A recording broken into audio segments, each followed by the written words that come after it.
Siyata d'Ishmaïa, Masechet Ktuvot, Daf Kuf Yud Bet, 112, le dernier daf de la Masechet. Nous commençons Daf Kuf Yud Aleph, Amud Bet, 16 lignes avant la fin, Kiata Rav Dimi. La Gemara continue dans notre rachat des psukim à propos des fruits d'Eretz Israël. Kiata Rav Dimi, lorsque Rav Dimi est venu à Amar, il a dit, Maïdirti, un pasuk qui nous dit, Oseri la Gefen Iro, Vela Soreka Beni Atono. C'est-à-dire, Oseri, c'est contourner, la Gefen, avec les vignes Iro, la ville. En lecha kol Gefen ve Gefen sheberet Israël, nous dit la dracha de la Gemara, il n'y a pas une seule vigne en Eretz Israël, shen tsarich ir achat livtzor, qui n'a pas besoin d'une ville entière pour récupérer le fruit de cette vigne. Vela soreka beni atono. Soreka, c'est une branche de la vigne. Beni atono, traduit béni, on va construire avec les branches des vignes atono un palais. Mais là, ici, dans la dracha, en lecha kol ilan serak. La soreka, mais comme c'était marqué avec un samer, et donc, c'est un arbre serak qui ne donne pas de fruits. Mais à la dracha et la suivante, il n'y a pas d'arbre qui, généralement, ne donne pas de fruits, mais en Eretz Israël, chez Beret Israël, chez Nomotzi, qui ne va pas sortir, Masou Ishte Atonot, de quoi faire porter 2 ânesses du poids de ses fruits. C'est-à-dire que tous les arbres en Eretz Israël, même ceux qui n'ont pas l'habitude de donner des fruits, vont donner des fruits. De quoi charger 2 ânesses. Veshema Tomar en Boyain, peut-être que tu diras, c'est vrai qu'il y a des fruits, mais il n'y a pas de vin à l'intérieur, il n'y a pas d'humidité. Talmud Loma, la suite du pasuk nous dit qu'il baisse bayain levusho, c'est-à-dire il va avoir tellement de vin qu'il va même laver son habit dans du vin.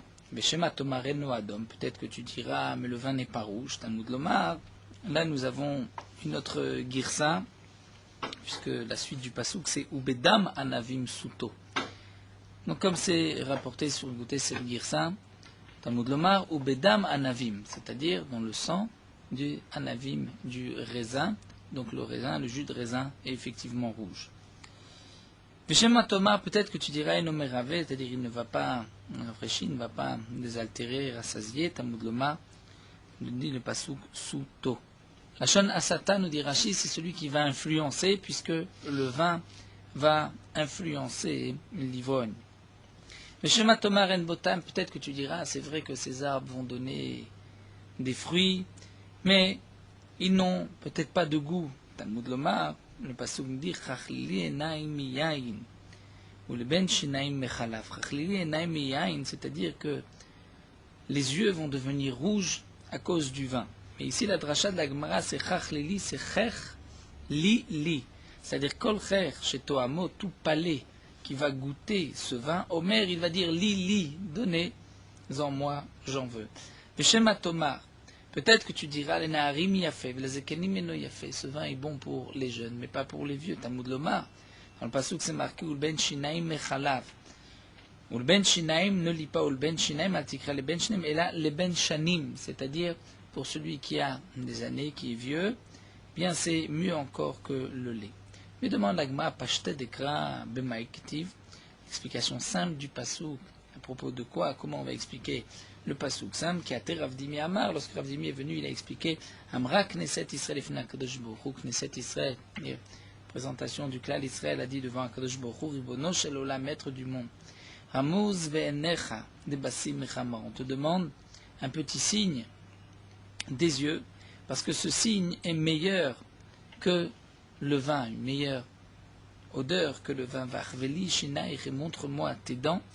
Dire c'est un machal, dire lorsque Akadosh Baruch Hu va se tourner avec un visage kaviachol éclairé et souriant vers les Bnei Israël.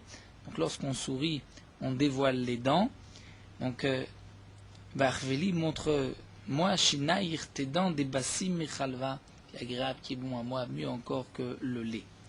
Mais ça, il est le Rabbi Yochanan, et donc nous dit l'agma, c'est une preuve, parce que nous dit Rabbi Yochanan, Rabbi Yochanan a dit, Tov al malbin shnaim lechavero yotem mashku chalav.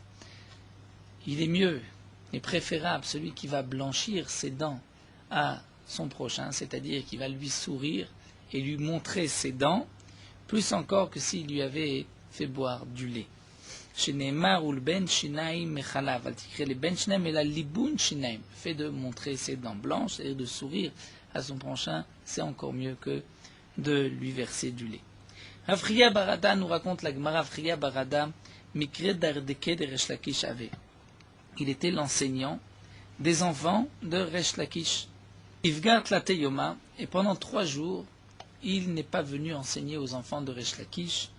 Veloata, donc il a pris des jours de congé, 3 jours, il n'est pas venu. Kiata, lorsqu'il est revenu à Marley, Resh Lakish lui a demandé à Maïvgarta, pourquoi tu n'es pas venu ces 3 jours-là? Marley, il lui a dit, Dalitachat Iniachliaba.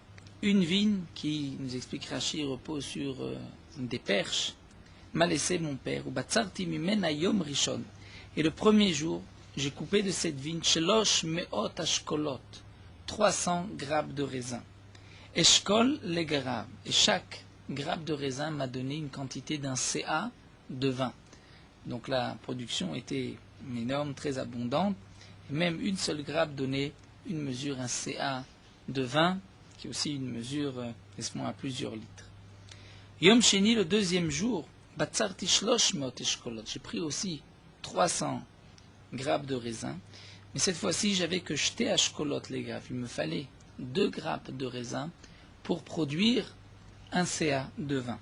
Yom Shishi, le troisième jour, Batzarti mimena shlosh meot eshkolot. J'ai pris aussi 300 grappes de raisin, shlosh eshkolot les grappes. Mais pour avoir un CA là, pour avoir un CA, il me fallait 3 grappes. Vifkarti yoter michetzia, et j'ai rendu Efker, j'ai abandonné plus que la moitié de la vigne de ce qui restait. Amarle, il lui a dit, Resh Lakish dit à Avriya Baraba, Ilav divgarta, si tu n'avais pas été mevatel, c'est-à-dire si tu étais venu étudier, avait avdatfe, la vigne aurait donné plus. Tu as bien vu que le premier jour, tu as reçu un CA pour une grappe de raisin, le deuxième jour, il te fallait 2 grappes, le troisième jour, 3 grappes. Mais si tu étais venu étudier, tu aurais pu avoir, même les autres jours, d'une grappe un CA. Ramé Bar Yecheskel, Iklel et Bnebrak. Dit la Gemara, Bar Yecheskel est arrivé dans la ville de Bnebrak. Chazinu la'anu izé de Kachlan tout était né. Il a vu des chèvres, des boucs, qui mangeaient sous des figuiers. Vekanatif duvsha miteene. Et le miel coulé de ces figues, vechalba tayef minayu. Et le lait coulé de ces chèvres, umiarev baade adade. Et le miel des figues et le lait des chèvres se mélangeaient ensemble. Amar, il a dit, Aïnou zavat chalavut vache. Ça, c'est l'explication du pasouk, où la terre est zavat, il coule, chalav, le lait ou de vache, et le miel. Amar Rabbi Yaakov ben Doustaï nous dit Miloud le Ono, de cette ville, cet endroit de Loud à Ono, Shlosham milim, il y avait 3 milim, à peu près de 3 kilomètres. Pa'amachat, kidamti ban neshef. Un jour, je me suis levé tôt, ban neshef, le matin, avant, alors la nuit, avant le lever du jour. Donc Rabbi Yaakov ben Doustaï était en pleine nuit à marcher de l'autre vers Ono, il a marché jusqu'aux chevilles, il avait du miel de ses figues. Amar Resh Lakish nous dit, les didi chazeli zavat chalav udvash shel tzipori. Moi j'ai vu le zavat chalav udvash, c'est-à-dire là où le lait et le miel coulent à Tzipori, va avec shitzar milim à shitzar milim, c'est l'équivalent de 16 000 sur 16 000, mais aux 16 km sur 16 km. Amar Rabab Bachana nous dit, les didi chazeli zavat chalav udvash shel kol eretz Israël. Moi j'ai évalué zavat chalav udvash, les terres où il y avait aussi une abondance, le miel et le lait, de tout Eretz Israël. Et lorsqu'on associe le tout, on peut évaluer Vaave Kemibe Mirse Ad Akra de Tulbanke, de tel endroit de Mibe Mirse jusqu'à Akra de Tulbanke.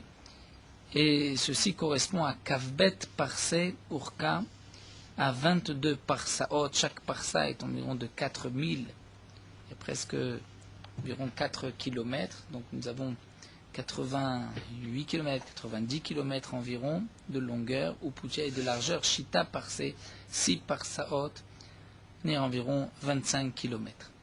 Rabbi Chalbo et Rabbi Avira et Rabbi Yosef Bachanina, ces 3 Chachamim Miklo, là où Atras est arrivé dans cet endroit.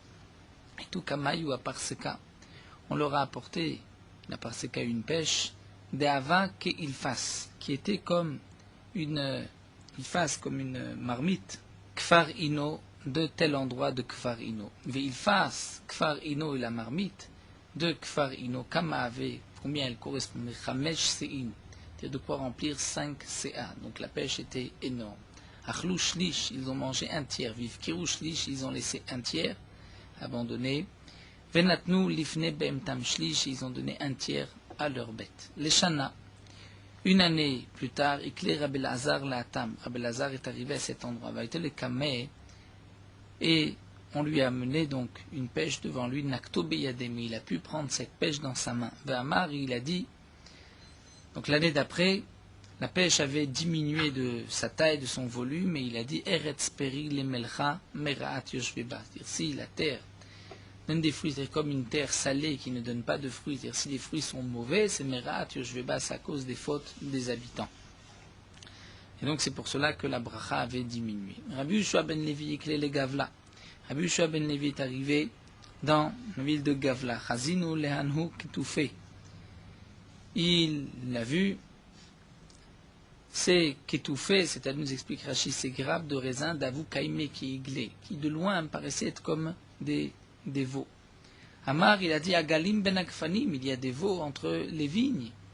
Hamroulé, on lui a dit non, kétouffé ni nous, ce sont les grappes de raisin. Amar, à ce moment-là, il a dit Eretz, Eretz, la terre, Hachnisi perotaïr, reprends tes fruits, les miat motsia perotaïr, pour qui tu sors ces beaux fruits. L'arvim alalou, shamdu alenu bechataenu, bechatatenu, c'est pour ces Arabes qui ont pris le dessus sur nous à cause de nos fautes, donc ils ne méritent pas les fruits de cette terre. Donc, Rabbi Yoshua ben Levi a demandé à la terre de reprendre les fruits. Les Shana, l'année d'après, et que Rabbi Chia le'atam, Rabbi Chia est arrivé là-bas, Chazin ou d'Avoukaïme Keize. Il a vu que les grappes de raisin paraissaient de loin comme des isées, comme des chèvres. La chèvre était peut-être plus petite que le vôtre. Il y avait déjà une diminution dans la bracha. Amar, il a dit, Ezim ben Akfanim, je vois des chèvres entre les vignes. Amourlé, on lui a dit non, Zil, Lota Vidlan Kichavecha, va, ne nous fais pas comme ton ami avait fait. Et là, les propriétaires se rappelaient de cette malédiction de Rabbi Yoshua ben Levi, cette prière que la terre reprenne ses fruits. Et donc les fruits avaient déjà diminué l'année suivante, donc ils n'ont pas voulu que Rabbi Chia fasse diminuer encore. Tanu Rabbanan, l'Agma nous rapporte une braïta. Bebir Kotea chez l'Eretz Israël, lorsqu'il y a la bracha, la bénédiction en Eretz Israël, Betsea, c'est Chameshet Ribo Korin. Un Betsea, c'est-à-dire une terre qui normalement correspond à une mesure de Betsea. Eh bien, cette terre produira 5 fois 10 000 corps, c'est-à-dire 50 000 korim, corps de production. Beishivata shel Tsoan. Et la Gemara va nous apprendre d'où est-ce qu'on le sait, puisque dans la Yishivata shel Tsoan, c'est-à-dire lorsque Tsoan était habité, Betsea osa shivim korim. Un Betsea pouvait produire shivim korim, 70 corps, puisque c'était une terre fertile à Tsoan. De Tanya, Marabi Meir, Ani reiti bebikat Betshean Betsea ose shivim korim. J'ai vu dans Betshean que Betsea faisait 70 korim. Ben lecha meule bechol aratzot yoter meret Mitzrayim. Il n'y a pas de meilleure terre. Par rapport à toutes les terres du monde, il n'y a pas mieux que la terre d'Égypte. Shinema kegan Hashem ke'eretz Mitzrayim, comme le jardin Hashem ke'eretz Mitzrayim, comme la terre d'Égypte, comme si c'était la terre la plus fertile. Et en Égypte même, la terre, l'endroit qui est le plus fertile, il n'y avait pas plus yoter mitzoan que Tsoan d'Avu Marbema Malachim, où les rois se retrouvaient, tous les rois se retrouvaient même à Tsoan, comme Rachid nous rapporte que même les sarim, les princes, les ministres des Malchés Israël, se rendaient en Égypte, dirtiv Kayu Betsoan Sarav, comme c'est marqué, ils étaient leurs ministres, leurs princes à Tsoan. En comparaison, donc nous avons vu que Tsoan donnait pour un Betsé un minimum de 70 corps, et il n'y a pas de terre terachim, c'est-à-dire où il y a de la roche, où il y a des rochers, des pierres, en tout Eretz Israël plus que Chevron. D'avou Kavre Bashirve, c'est-à-dire la raison pour laquelle c'est la terre qui a été choisie par Avram Avinu pour Maharat Amarpela, pour enterrer les morts, puisque c'était une terre rocheuse, va filouachi, et malgré tout, Chevron mevuna al achat mishiva betsoan. Chevron était construite al achat mishiva betsoan, c'est-à-dire par rapport à Tsoan, Chevron donnait 7 fois plus. Dirtiv, comme c'est marqué, Chevron sheva shanim nivneta lifnei Tsoan Mitzrayim. Chevron a été construite 7 ans avant Tsoan Mitzrayim. Maï nivneta, que signifie nivneta si on traduit construite comme l'explication simple du pasuk, Milan nivneta mamash? C'est impossible puisque Efshar Adam Boné Baït Libno Katan, Kodem Shivne Libno Gadol, est-ce qu'un homme va construire une maison à son petit-fils avant de construire à son grand-fils, chez Neymar, comme c'est marqué, ou Benecham, Kush, ou Mitzrayim, ou Fut, ou Knan. Donc dans l'ordre, les enfants de Ham, c'était Kush, Mitzrayim, Fut et Knan. Donc Kenan était le petit enfant de Ham, alors que Mitzrayim était plus grand. Donc il est évident que Tsoan a été construite avant Chevron pour Kenan. Et là, donc comment on va expliquer le pasuk que Chevron, Sheva Shanim Nivneta Lifnei Tsoan Mitzrayim, on va expliquer la Shemevuna Lachat Mishiva Betsoan. C'est-à-dire que Rashi nous explique là, Mevuna Benouya Bechol Tuv, c'est-à-dire Mevuna Lachon Peri, elle va donner beaucoup de fruits. Elle donnait 7 fois plus de fruits que Tsoan. Et donc, si on compte les 70 Korim de Tsoan, on multiplie par 7, on arrive à 490. Et encore, ceci va animer les Beterachim, ça c'est pour une terre rocheuse. Avashlo Beterachim, mais c'est une terre qui n'est pas rocheuse. On peut arrondir à Chamesh, mais à 500. Et donc tout ceci n'est que lorsqu'il n'y a pas de bracha, Vanimile Shelo Birkotea, Aval Birkotea, lorsqu'il y a la bénédiction, en Eretz Israël, c'est marqué, Vaïsraï Yitzhak Ba'aretzaï, que Yitzhak a planté dans cette terre, et il a trouvé Mea Shearim, c'est-à-dire 100 mesures. Normalement, ce que la terre devait donner, la terre a donné 100 fois plus. Donc si on multiplie 500 par 100, on arrive aux 50 000. Est-ce que la Braïta nous a dit que lorsque la terre, il y a une bénédiction sur la terre d'Eretz Israël, un Betsea va produire 50 000 Korim. Tanya Rabbi Yosef nous dit c'est Abi Yehuda ita ose chamesh sein. Un CA en Yehuda pouvait produire 5 sein. CA Kemach, un CA de Kemach, de farine. CA Solet, un CA de Solet. Il y a une différence d'explique Rashi entre Kemach et Solet, c'est aussi de la farine, mais le Kemach est plus fin que la Solet. Et donc le Kemach, la farine qui est plus fine, est de moins bonne qualité que Solet. CA Soubin, CA Moursin. Donc Soubin, c'est lorsqu'on remet dans la meule, et la meule va sortir un peu comme du son, sortent les écorces. Lorsque nous dit Rashi, on va d'abord tremper le blé pour produire du solet, ensuite on va le moudre dans une meule, à ce moment-là il va sortir du soubin et le moursin aussi, c'est ce qui sort en dernier, donc c'est toutes les jours le son. Le CA Kibouraya, et ce 5e CA, c'était un CA de Kibouraya, c'est-à-dire de farine de très mauvaise qualité, de ce qui, avec quoi on faisait, nous dit Rashi, pat kimour, c'est-à-dire du pain qui était le moins bon, de moins bonne qualité. Amalé au tzdoki de Rab Hanina. Il y avait un tzdoki, un sadducéen qui a dit Rab Hanina, Ya'e mashbechitu ba'arachon. Il dit c'est juste ce que vous avez l'habitude d'être méchaber, de louer la terre, de louer votre terre, parce que c'est vrai, Bet Se'achat Eniach Yaba, mon père m'a laissé un terrain qui correspondait à un Bet Sea, et Mimena Machar, Mimena Chamar, de ce terrain, j'ai pu récupérer de l'huile, j'ai pu récupérer du vin. Mimena Ibour, de ce terrain, j'ai pu récupérer Ibour, c'est-à-dire de la récolte. Mimena Kitniot, de ce terrain, j'ai pu aussi récupérer des légumineux, des petits pois, des fèves. Mimena Root Miknati, de ce même terrain, de ce Betsea, mes bêtes vont manger. Ce terrain sert aussi de pâturage. Donc dans le même terrain, un petit Bethséa, s'y permettait une telle abondance. Amarle Aou bar Amoraa le bar Ara d'Israël. Il y avait un bar Amora, c'est-à-dire un Émori, qui habitait en Eretz Israël, qui a dit à un des habitants, un de ceux qui sont venus habiter en Eretz Israël, donc dès le début, les Bnei Israël sont arrivés en Eretz Israël, il leur a dit Haï, Talta de Kaima, Aguda de Yardena.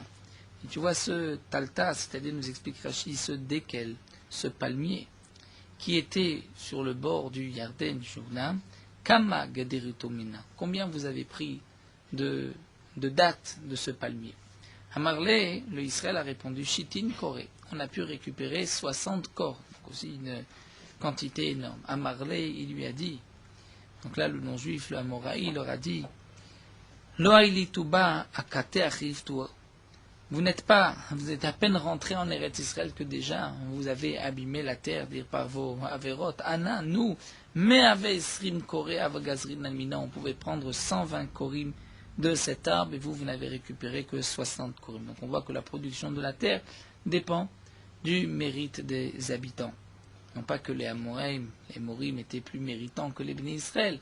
Donc au début, les 120, et lorsque les Bnei Israël sont venus, donc si les Bnei Israël ne méritaient pas, ils ne recevaient qu'une petite quantité, donc 60 korim qui étaient considérés comme une petite quantité par rapport à ce que la terre donnait avant. Amarle, et là le Israël a répondu pas du tout, Ananame mechad gisa kamin alecha. Moi lorsque je t'ai dit 60, c'était seulement d'un côté, mais c'est vrai qu'il y a un autre côté, et donc on pouvait récupérer aussi autant, et donc on n'a pas fauté encore en rentrant en Eretz Israël. Amar Afrizda nous dit Maïdirtiv, quelle explication du pasuk Veten lecha Eretz Chemda, et je vais te donner une terre convoitée, Nachalat Tzvi, et un héritage de Tzvi, de cerf. Lama Eretz Israël et Michel Tzvi. Pourquoi Eretz Israël est comparé au Tzvi? L'Omar lecha pour te dire Mat Tzvizé, de la même manière que ce cerf, Enoro Marzik Bessaro, sa peau ne contient pas sa chair, c'est-à-dire si on enlève la peau du cerf, elle retrécit et ensuite même si on veut la refermer, elle ne va pas envelopper, recouvrir toute la chair. Affaire Eretz Israël, de même Eretz Israël ne peut pas contenir tous ces fruits, il y a une telle abondance que les fruits d'Eretz Israël sont tellement nombreux qu'on ne peut plus, on n'a même pas où les garder. D'avoir acher, autre explication, matzvizé kal mikol achayot. Eretz Israël est comparé au tzvi, au cerf, de la même manière que le cerf est plus léger de toutes les bêtes sauvages. Af Eretz Israël kala mikol aratzot levachel perota. De même, Eretz Israël est légère, c'est-à-dire rapidement les fruits vont mûrir en Eretz Israël. Alors demande la Gemara, puisque Eretz Israël est comparé au tzvi, au cerf, peut-être que sur les côtés négatifs aussi du cerf, il m'a tzvi kal ven besaro shamen. C'est vrai que le tzvi est léger. Et sa chair n'est pas grasse, la viande n'est pas grasse. Affaire Israël, Kala levachet ven porotea shmenim. Peut-être que là aussi, la correspondance est que Eretz Israël, c'est vrai que les fruits vont mûrir rapidement, mais ils ne vont pas être shmenim, bien gras, bien bons. Talmud Lomar, donc le Passou vient nous dire non, Zavat, Chalav, Udvash. C'est-à-dire que la terre, on coule le lait et le miel, c'est les shmenim et chalav, sont plus gras, plus gros que le lait, ou metukim midevash, et plus doux que le miel. Rabbi Lazan dit l'agma qui avait sali l'Eretz Israël, lorsqu'il montait en Eretz Israël, Amar, il disait Paltali Mechada. Lorsqu'il est arrivé en Eretz Israël, dit j'ai été épargné d'une malédiction. Qui samrou, lorsqu'on lui a donné la smicha et qu'il a été appelé Rabbi, Amar, il a dit Paltali Mitarte, j'ai été sauvé de une deuxième malédiction, que au dvoa besod haïbour, lorsqu'on l'a assis parmi les chachamim qui jouaient du sod haïbour, du secret du hibour, pour pouvoir donc fixer les mois et les années, Amar, il a dit Paltili Mitlat, j'ai été sauvé de 3. Chez Neymar, comme c'est marqué dans le Passouk, on va nous rapporter les 3 malédictions. Vaïta Yadi El Anevi Machozim Shav. Ma main était sur les prophètes qui prophétisaient des mensonges. Et la suite du Passouk, c'est marqué Besod Ami Loiyu. Ils ne feront pas partie du secret de mon peuple. Birtav Bet Israël Oikatevu, ils ne seront pas écrits dans l'écriture, dans les inscriptions du clan d'Israël, Veladmat Israël, Oyavu, et sur la terre d'Israël, ils ne viendront pas. Et donc, la dracha est la suivante, Besod Ami Loiyu, c'est Sod Ibour, Birtav Bet Israël Oikatevu, c'est Asmicha, c'est-à-dire d'être inscrit écrit parmi les Bnei Israël, Veladmat Israël lo yavu kemashmo, de rentrer en Eretz Israël. Donc lui, Rabbi Lazar, lorsqu'il a pu rentrer en Eretz Israël, avoir la smicha, et aussi faire partie du Sod Haïbour, donc il dit, j'ai été épargné de ces 3 malédictions qui avaient été dites à propos des Nevi Sheker, des faux prophètes. Rabbi Zira, qui avait sali l'Eretz Israël, lorsque Rabbi Zira est monté en Eretz Israël, lo ashkar mavara le me'eva. Comme nous avions commencé avec Rabbi Zira, qui voulait monter en Eretz Israël de Babel, lorsqu'il est arrivé en Eretz Israël, il n'a pas trouvé de bateau pour pouvoir traverser le fleuve qui le séparait, Nakad ben Mitzra vekava. Donc il y avait une corde qu'on pouvait tendre d'un côté de la rivière à l'autre, ensuite on tendait une autre corde, et il pouvait marcher sur la corde et se tenir de la corde du haut. Et donc ainsi il voulait passer ce fleuve. Amarle à Tzedoki. Le Tzedoki lui a dit, Amma Peziza, vous êtes un peuple Peziza, rapide, et tout ce que vous le faites dans la rapidité des Katmitu Pumaïchou Lodonaïchou, vous avez devancé votre bouche à votre oreille, puisque les ministres ont dit Naase Venishma. Vous avez dit Naase, on va faire avant d'entendre, et vous continuez aussi à vous précipiter, à Kate, mais pas Zizutaïchou Kaimitu. Là, vous continuez encore à vous précipiter. Pourquoi tu te dépêches de passer dans l'endroit, dans ces cordes qui est plus dangereux, tu pourrais attendre que vienne un bateau pour te faire traverser le fleuve. Hamarle, mais là Rabbi Zira a répondu Dourta de Moshe ve Aaron lo zachula. À l'endroit, donc un endroit où Moshe et Aaron n'ont pas mérité, n'ont pas eu le mérite d'y rentrer en Eretz Israël, Ana moi miyemar des Achinala, qui dit que je vais avoir ce mérite. Donc je ne vais pas attendre le Mara, je vais essayer le plus rapidement possible d'y accéder, parce que je ne sais pas si je vais avoir le mérite de rentrer en Eretz Israël. Rabbi Abba nous raconte l'Agma Menachek qui peut d'Ako. Ici, l'Agma nous montre combien les Chachamim aimaient la Chavivut de Eretz Israël. Menachek, il embrassait qui fait d'Ako les rochers de Ako. Et bien que Tosot nous dit, mais nous avons une Gemara où Ako faisait partie de Chutz Laaretz. Alors, Tosot nous rapporte l'Yerushalmi que la moitié de Ako était en Eretz Israël, la moitié en Chutz Laaretz. Donc il embrassait les kiveh de Ako, c'est-à-dire les rochers de Ako. Rabbi Hanina metaken matkale. Rabbi Hanina lui a arrangé tous les obstacles qu'il trouvait dans la ville, puisqu'il aimait tellement Eretz Israël, il ne voulait pas qu'il y ait une diraché, un shemra la drachim, c'est-à-dire qu'on dise les chemins sont tortueux, les chemins sont difficiles, il y a des tas d'obstacles, donc il enlevait tout pour que les gens ne se plaignent pas. Tosfot a une autre explication. Tosfot nous rapporte un midrash Tanchuma. Lorsque Rabbi Hanina montait de Bavel, pour savoir s'il était arrivé en Eretz Israël ou pas, il pesait les pierres. Il prenait les pierres dans ses mains, il voyait si les pierres étaient légères, dénonçait encore en Chutz Laaretz. Dès qu'il a senti, donc pour la même taille, une pierre plus lourde, il a dit là je sais que je suis en Eretz Israël, et c'est marqué qu'il embrassait donc les pierres. Et c'était, il disait le pasuk Kiratsu avadecha et avanea. Mais à propos donc Chashivut, même des pierres d'Eretz Israël. Rabbi Ami et Rav Assi nous racontent la Gemara. Kaime meshamsha letula ou mitula le shamsha. C'est-à-dire lorsqu'au début ils étudiaient à l'ombre et qu'arrivait le soleil, ils se déplaçaient du soleil pour aller à l'ombre. Inversement, lorsqu'il faisait froid et qu'ils étaient donc au soleil, lorsqu'arrivait l'ombre, mais ils se déplaçaient de l'ombre vers le soleil. Rashi nous dit pour ne pas qu'ils aient à se plaindre de la chaleur ou qu'il fasse trop froid en Eretz Israël. Rabbi Chia bar Gamda, Migandar be'afra. Rabbi Chia bar Gamda, Migandar be'afra, dire se rouler dans la terre d'Eretz Israël, chez Nema, comme c'est marqué dans le pasuk, qui ratsu avadecha et avanea. Ratsu, c'est-à-dire ils ont aimé même les pierres et vet afra yechonenu, ils ont aimé les pierres et la terre. Comme avait dit, moi, Rabbi Lopian, en arrivant en Eretz Israël, il avait du mal, moi, on s'en fait un à cracher, parfois un homme crache par terre. Cracher sur Eretz Israël, c'est quelque chose qui lui était impossible. Moi, la chashivut de la terre, on voit que les chachamim même se roulaient sur la terre d'Eretz Israël. Amar Rabbi Zira, Amar Rabbi Yirmiya Baraba. Rabbi Zira, Rabbi Yirmiya Baraba, dort chez Ben David Ba, la génération où Ben David, le Mashiach, va venir, catégoria betalmidei chachamim. Il y a beaucoup d'accusateurs sur les talmidei chachamim. Kamrita kamed de Shmuel. Lorsque ceci était dit devant Shmuel, Amar, il a dit Tziruf achar tziruf, c'est-à-dire une xéra après une autre. Chez Nehema, comme c'est marqué, Ve'od ba Assyria, Ve'shava, Ve'aya, Levaer. Nous dit le pasouk, ve'od ba'asiriya, c'est-à-dire même le dernier, 1/10, lorsque déjà les 9/10 avaient été perdus, il ne restait que 1/10, même ceci allait être exterminé, allait être brûlé, allait être perdu. Tane Rav Yosef, Bezouzé ou Bezouzé de Bezouzé. Nous dit Rav Yosef, c'était un vol après un vol, donc le pasouk nous dit que les ennemis, le butin, allaient voler même des tzadikim, un vol après un vol, c'est-à-dire les ennemis continuaient à voler, même les restes du premier vol. Amar Abchia Barashi Amarav, nous terminons donc la Masechet. Abchia Barashi nous dit au nom de Rav, Atidim kol ilané serak sheberet Israël, c'est-à-dire dans les temps futurs, tous les arbres, même serak qui ne donnent pas de fruits, en Eretz Israël donneront des fruits, Shitanu Perot, ils porteront des fruits. Chez Neymar, comme c'est marqué dans le Pasuk, Ki etz nasa pirio, te'ena va gefen natnu chelam. Car là, le bois, l'arbre, va porter son fruit.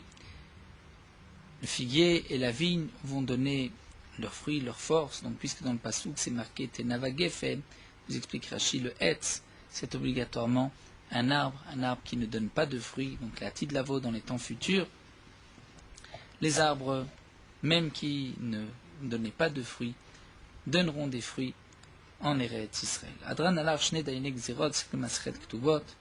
Adran alach Masechet Ktuvot, vadrachalan, datach Masechet Ktuvot, vadatachalan, donc neshemina Masechet Ktuvot, neshemina no bal maden, vo bal madeate. Et nous terminons avec Meorot Halacha, daf Kufudbet, donc les fruits et les légumes de la Shemitah qui ont poussé dans le domaine, dans le champ du non-juif, d'après ceux qui pensent qu'il faut aussi maintenir la Kedushat Shvit sur ses fruits, lorsqu'arrive le moment du biour, il y a une obligation de biour. Donc lorsqu'on achète des légumes d'un non-juif pendant la Shemitah,